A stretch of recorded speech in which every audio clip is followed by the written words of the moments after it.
calendar is technology that people use, communities use to arrange their time. And we've known just one calendar, and there are many types of calendars out there, and the Mayan calendar is one of my favorite fields of research. And the thing with the Mayan calendar is that instead of following celestial objects like the sun or the moon, or it has its own rhythm, and the rhythm is basically human according to what they say. The cycle that the Tzolk'in calendar uses is a very organic cycle of time of 260 days, which is said to have its origin in the human gestation period. And that really, that means that when I know my birthday according to the Tzolk'in, I should have an approximate knowledge of exactly of the conception date. And then that sort of rhythm goes on.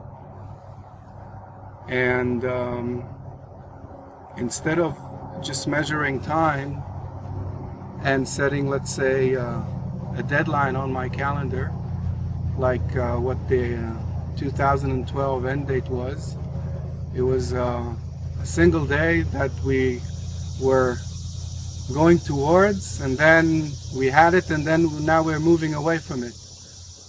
And now is the opportunity, I think, to re-examine this knowledge without all this clutter and hoo-ha about prophecy, because there's a lot of knowledge in the calendar itself. And instead of measuring time in terms of a convention like the clock or the solar calendar, it is involved with the processes. And it's sort of like a template. In the system of the Tzolk'in, you have a 20-day round and a 13-day count, and they're like two intertwined gears. One has 13 gears and the other has 20, and every day it goes click. So it's a different structure altogether, a different mechanic to the calendar right off the bat. Now, the 13-day period is said to be equivalent to the growth process. If you look at this graph here, and the way I arrange this coming period of 13 days, I start with number 1 over here, number 7's over here, and then 13's over there. And the way it's laid out is that number 1 is the seed of the plant. And number 13 is the fruit. So the fruit is unique because inside it there are more seeds.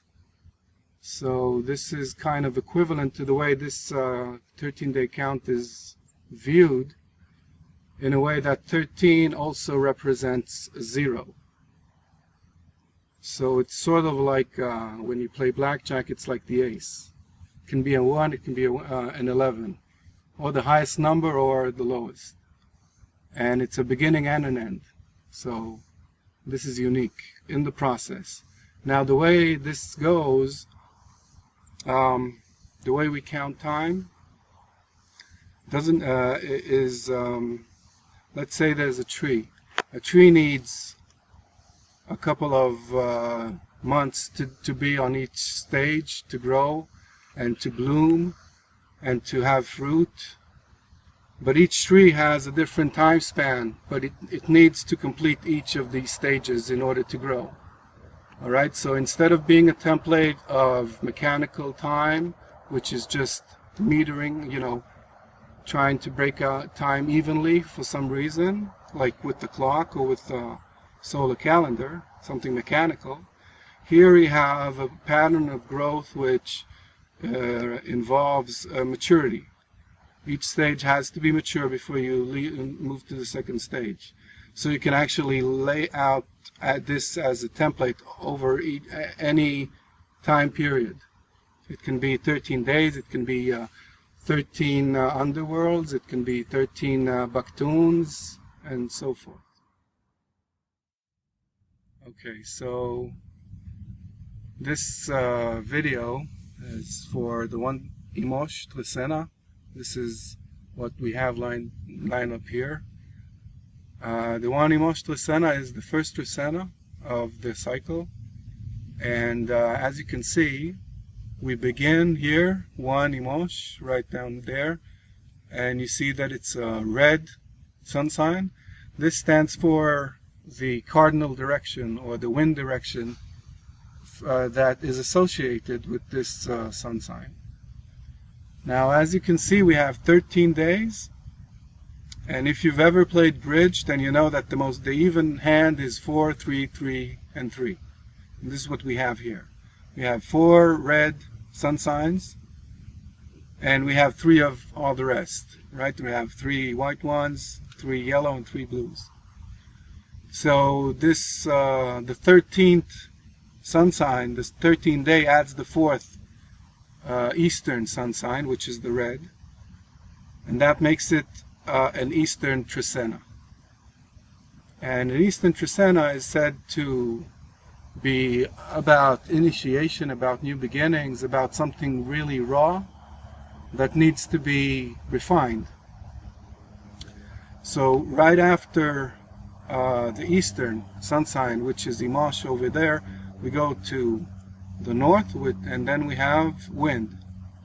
After wind we have night, seed, serpent, transformer or death, deer, it's also known as healing hand,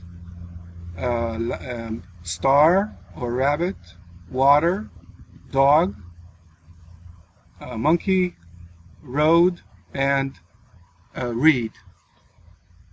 And again, we begin with a raw element, which is the red, the alligator in this case. Then it goes north. That's the northern signs refine the raw. It's like a sculptor that makes it something that's not raw. It makes it more exact. And then comes the blue sun signs about transformation and the community. And let's say we began by taking raw material, we made out of it a sculpture, and now in the West we sell it, let's say, or we make it a work of art. And then we go to the yellow sun sign in the south, going counterclockwise, and that's more to do with ripeness and really achievement, some sort of maturity, which leads to new stuff and raw stuff again in the east. So it's a very basic, sort of like the alligator, which is actually the theme of this period, is known to be to represent completed and perfected phase of evolution, because the alligator hasn't changed in millions of years. It's the same alligator that was with the dinosaurs or something, and so it has achieved some sort of evolution perfection, and now it just reminds us about whatever's ancient and subconscious about us. So that's pretty much what this is about, and I think that's it for this time, right? So the One Imosh Tresena, I think, is a great opportunity to begin following this map of time, this journey. And I think that the most important part for me was to establish my own rapport with the calendar and my own understandings. Now, I shared a lot of these over the years, but I realized that they can't really substitute your own looking into this. So if you want to begin, I suggest you use a Tzolk'in calculator, either an app you can download to your mobile, or go to the Mayan Magic's website. On the Tzolk'in there's a calculator. Find out your birthday. Now, this birthday is not really, it's not a fatalist view. It's not really anything to do with prophecy or anything like that.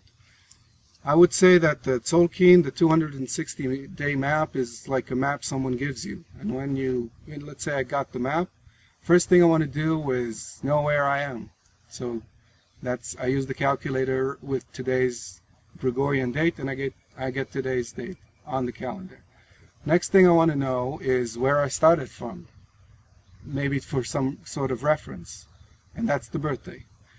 And the last thing would be where I'm going, maybe, but because it's a cycle, we're always like going closer to the birthday or closer to any given date, and then we move away from it again.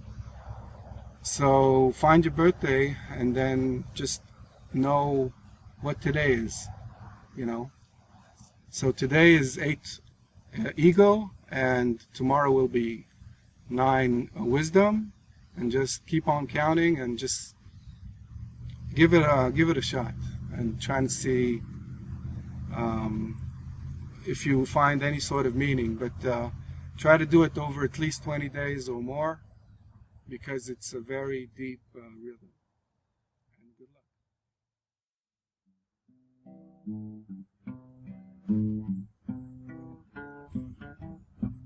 One evening as the sun went down, the jungle fire was burning.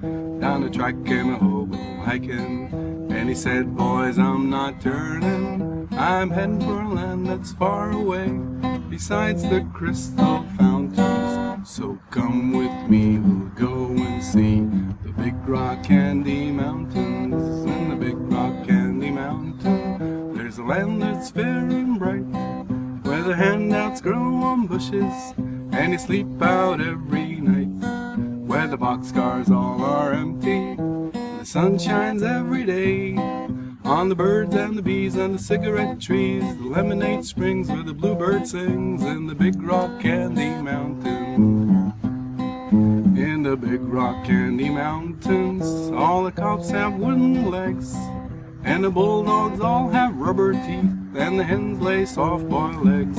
The farmers' trees are full of fruit, and the barns are full of hay.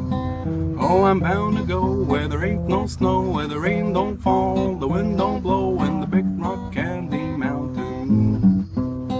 In the Big Rock Candy Mountain, you never change your socks, and the little streams of alcohol come a-trickling down the rocks. The brakemen have to tip their hats, and the railroad bulls are blind. There's a lake of stew and a whiskey too, you can paddle all around them in the big canoe. In the Big Rock Candy Mountain, in the Big Rock Candy Mountain, the jails are made of tin, and you can walk right out again as soon as you are in. There ain't no short-handled shovels, no axes, saws, or picks. I'm a-going to stay where you sleep all day, where they hung the jerk, then invented the work, in the Big Rock Candy Mountains.